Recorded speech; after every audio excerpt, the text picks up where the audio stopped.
আসসালামু আলাইকুম, welcome to SM software. আজকে এই টিউটোরিয়ালে যে বিষয়টি নিয়ে আলোচনা করব তা হলো কিওয়ার্ডস কি, পিএইচপিতে কিওয়ার্ডস কি। তো এই বিষয় নিয়ে আলোচনা করব।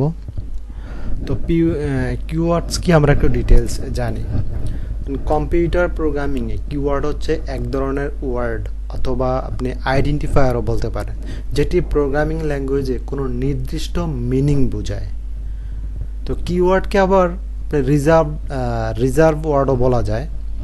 তো কিওয়ার্ডগুলো ভেরিয়েবল অথবা ফাংশনের নাম হিসেবে ব্যবহার করা যাবে না। তো কিওয়ার্ডের আমরা এর আগে ভেরিয়েবল নিয়ে কাজ করেছি। আপনি চাইলে যে ভেরিয়েবলের নাম, যে কিছু রিজার্ভ কিওয়ার্ড আছে, ওই কিওয়ার্ডগুলো আপনি ভেরিয়েবল নাম হিসাবে ইউজ করতে পারবেন না। লাইক আমি এক্সাম্পল দিয়ে দেখাচ্ছি। ধরুন আমি নোট পেয়ে যাচ্ছি। ধরুন আপনি $সাইন নেম ইকুয়াল, তারপর হচ্ছে ধরেন কিছু একটা লিখলাম, যেমন ধরেন SM soft coder, soft coder এটা লিখলাম, ঠিক আছে।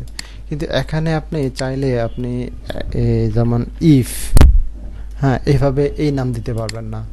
ইফ, তারপর হচ্ছে আপনার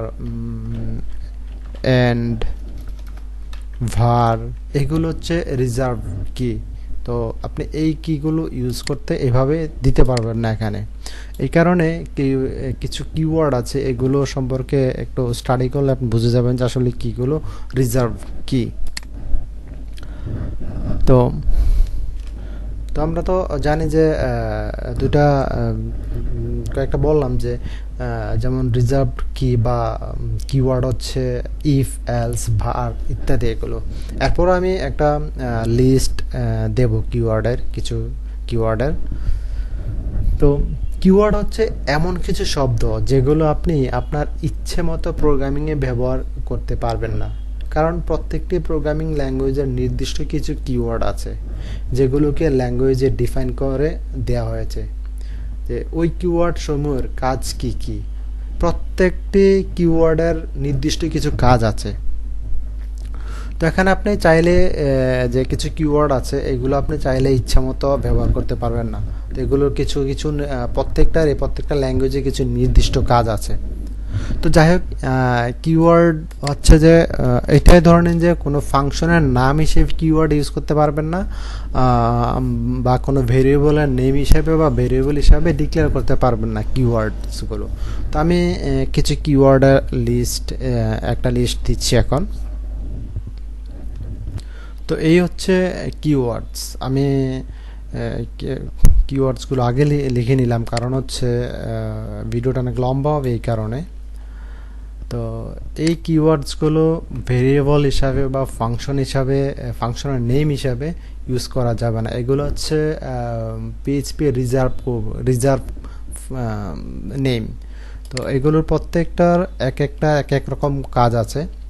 এই কারণে এই নেমগুলা, এই রিজার্ভ কোড বা এই কিওয়ার্ডসগুলো হচ্ছে আপনি ভেরিয়েবলের নেম হিসাবে বা ফাংশনের নেম হিসাবে ইউজ করতে পারবেন না। তো এটা function, for each, continue, catch, break, array, and, if, else, তারপর হচ্ছে and switch, and for, interface, go to, global. তো এইগুলো তো আপনারা একটু লিখে নেবেন বা বেশ কয়েকবার স্টাডি করবেন, তাহলে মোটামুটি এগুলো আয়ত্তে চলে আসবে। তো আরও কিওয়ার্ডস আছে, তো গুগলে সার্চ করবেন, সার্চ করলে পিএইচপি কিওয়ার্ডস দিয়ে আপনি সার্চ করলে কিন্তু আপনি এগুলো পেয়ে যাবেন। তো এই প্রত্যেকটা ওয়ার্ডের সাথে কিন্তু পিএইচপিতে কাজ করতে গেলে প্রত্যেকটা ওয়ার্ডের সাথে পরিচিত হবেন। তো যাই হোক, আজকের মতো এখানে শেষ। আল্লাহ হাফেজ।